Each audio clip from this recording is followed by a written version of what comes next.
सभी के लिए नमस्कार। आज हम देख रहे हैं दस्तावेज सत्यापन से संबंधित जानकारी। मध्य प्रदेश शिक्षक भर्ती वर्ग 2 में जो दस्तावेज सत्यापन है कब तक होंगे, कौन कौन से डॉक्यूमेंट आपको ले जाना है, ऐसे अभ्यर्थी बाहर होंगे और दस्तावेजों में कौन कौन सी गलती मान्य की जाती है, इससे संबंधित जानकारी देखते हैं। तो यह रही दस्तावेजों का विवरण, अभ्यर्थियों द्वारा अपलोड किए जाने वाले दस्तावेज। यह जानकारी जो आपकी पिछली बार दस्तावेज सत्यापन था उसके संबंधित है। नवीन जानकारी में थोड़ा बहुत परिवर्तन हो सकता है। जैसे ही कुछ परिवर्तन होगा आप तक अपडेट पहुंचवा दिया जाएगा। इस वीडियो के माध्यम से इतनी जानकारी पता लगेगी कि कौन कौन से दस्तावेज पिछली बार लिए थे, अब हमें कौन कौन से तैयार रखना है। देखते हैं। माध्यमिक शिक्षक पद हेतु जन्मतिथि प्रमाण पत्र हेतु 10वीं और 12वीं की अंक सूची। 10वीं की अंक सूची आपकी मोस्ट होती है। 10वीं की अंक सूची में यदि किसी कारण से आपकी डेट ऑफ बर्थ नहीं है तो 12 की मान होगी, लेकिन 10th की सबसे पहले मान होती है। स्नातक उपाधि तीनों वर्षों की अंक सूची, प्रत्येक सेमेस्टर की अंक सूची। जैसे ही आपके दस्तावेज सत्यापन होंगे उस समय स्नातक उपाधि की जो भी आपकी सभी सेमेस्टरों की अंक सूची आपको ले जानी है। यदि अंक सूची अभी नहीं है तो आप निकलवा लें। आगे देखते हैं। आरक्षण का लाभ प्राप्त करने वाले अभ्यर्थी, जैसे जो भी आरक्षण का लाभ प्राप्त करते हैं उनके लिए संबंधित जाति प्रमाण पत्र ले जाना है, जो मध्य प्रदेश के सक्षम अधिकारी द्वारा जारी होता है। नवीनतम डिजिटल लेना है। यदि किसी के पास डिजिटल प्रमाण पत्र नहीं है तो वह बनवा लें, जो पुराना वाला आपका मान्य नहीं होगा। अभी आपके पास समय है, आप डिजिटल प्रमाण पत्र बनवा लें। आगे देखते हैं। मध्य प्रदेश का स्थानीय निवासी प्रमाण पत्र। यदि आप मध्य प्रदेश के निवासी हैं तो आपको स्थानीय निवासी प्रमाण पत्र लगेगा, तभी आपको जो आरक्षण का लाभ है वह मिलेगा। आगे देखते हैं। अच्छी शिक्षक अनुभव से संबंधित सक्षम अधिकारी द्वारा जारी प्रमाण पत्र। यदि आप अच्छी शिक्षक का आपने अनुभव लगाया है तो जो सक्षम अधिकारी का प्रमाण पत्र है उसे भी आपको साथ ले जाना है। साथ ही साथ दिव्यांगता, जो भी दिव्यांग हैं, इसी के साथ भूतपूर्व सैनिक हैं, उनकी स्थिति में सक्षम अधिकारी द्वारा जारी वैध नवीनतम डिजिटल प्रमाण पत्र मान्य होगा। यह भी आपका डिजिटल प्रमाण पत्र मान्य होगा। आगे देखते हैं। बीएड की अंक सूची सभी सेमेस्टरों की, सभी वर्ष की। यदि आप सेमेस्टर वाइज हैं तो सभी सेमेस्टरों की आपके पास अंक सूची होना चाहिए। यदि आपने ईयरली किया है तो सभी वर्षों की होना चाहिए। ऐसे ही डीएलएड की अंक सूची समस्त होना चाहिए, जो भी आप सेमेस्टर से हैं या फिर वार्षिक हैं, तो सभी आपके पास अंक सूची होना आवश्यक है। हम बता रहे हैं, यदि आपने के पास किसी कारण से नहीं है तो आप अभी निकलवा लें। आयु संबंधी छूट। यदि आपने आयु संबंधी छूट ली है तो सक्षम अधिकारी द्वारा प्रमाण पत्र जो लागू हो वह आपको रखना है। उपनाम परिवर्तन की स्थिति में शपथ प्रमाण पत्र। यदि किसी का उपनाम परिवर्तन है तो उसकी स्थिति में शपथ प्रमाण पत्र लगेगा। इसी के साथ नाम एवं उपनाम दोनों परिवर्तन की स्थिति में जो राजपत्र में परिवर्तन नाम के जो प्रकाशन है उसकी प्रति लगेगी। यदि किसी ने उपनाम अकेला बदलवाया है तो शपथ पत्र लगेगा, और दोनों बदलवाए हैं तो राजपत्र में जो परिवर्तन नाम है राजपत्र में निकलवाना पड़ता है, उसकी आपको प्रति लगेगी। ये जो डॉक्यूमेंट है इनकी आपको दो दो फोटो कापी ले जाना है। इसी के साथ आपको अपना फ़ोटो के साथ आप अन्य डॉक्यूमेंट में आधार कार्ड और पैन कार्ड भी ले जाएँगे।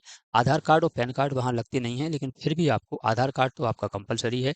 पैन कार्ड जो ईडब्ल्यूएस है ना, जो ईडब्ल्यूएस से जिन्होंने आरक्षण लिया है उन्हें पैन कार्ड आवश्यक होता है, लेकिन फिर भी आप ले जाएँ तो आपको 2-2 इनकी प्रति, फ़ोटो अपना और आधार कार्ड और पैन कार्ड भी ले जाना है। इससे संबंधित यदि कोई नया अपडेट आता है या अन्य किसी प्रकार से परिवर्तन होता है तो आप तक पहुँचवा दिया जाएगा। आगे देखते हैं।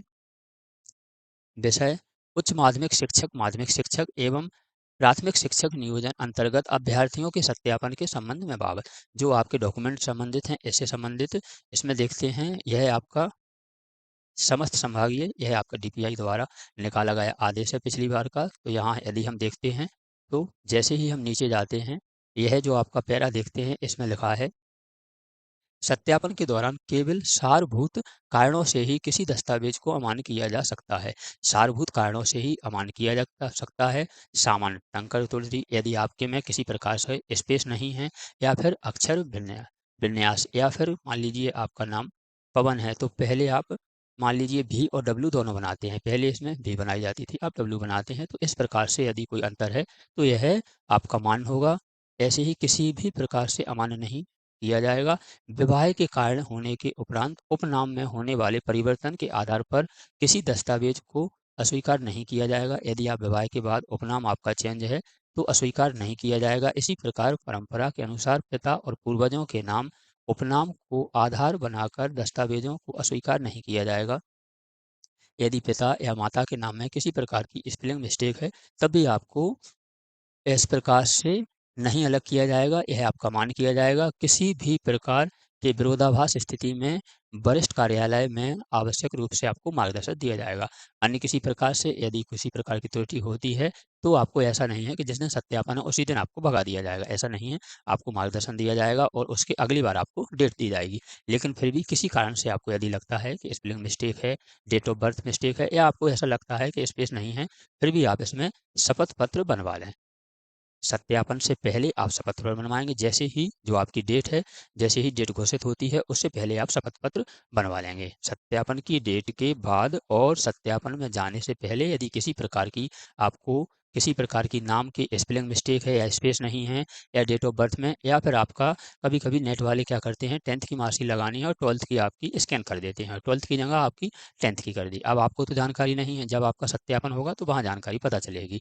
तो उस समय भी आपका शपथ पत्र चल जाएगा, क्योंकि जो सत्यापन के लिए आपने दिए हैं और फार्म भरा है, आपने अपने हाथ से नहीं भरा है, इसे नेट वाले के आधार से भरवाया है, तो उस आधार पर भी आपको नहीं निकाला जाएगा। इन आदेशों के आधार पर होगा सत्यापन का परीक्षण। एक जानकारी और है कि इन आधारों के आधार पर होगा, किसी लिपकीय त्रुटि के आधार पर दस्तावेज रिजेक्ट नहीं किए जाएंगे।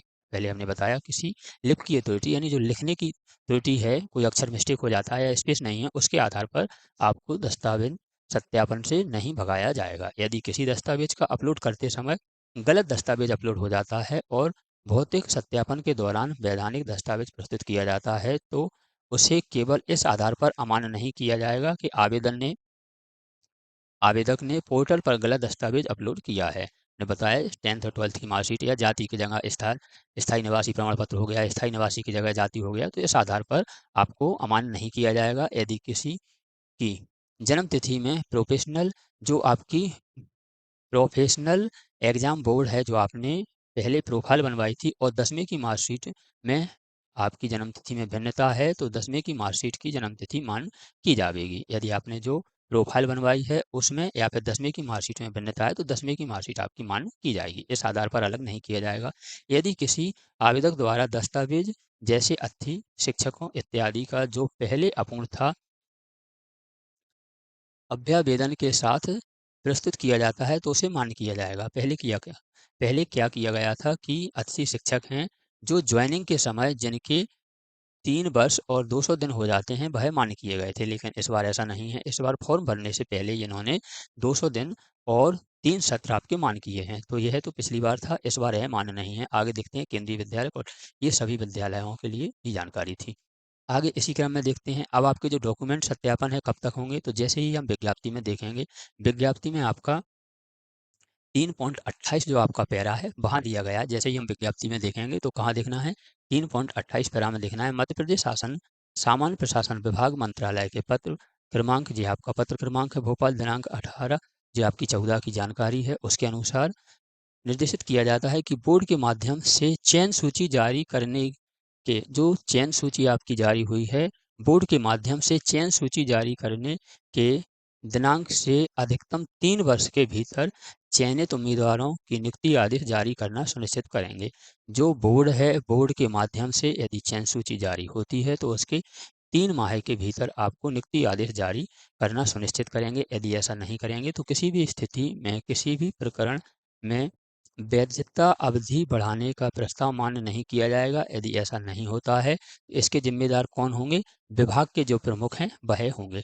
तो 3 महीने के अंदर आपकी कार्रवाई हो जाएगी।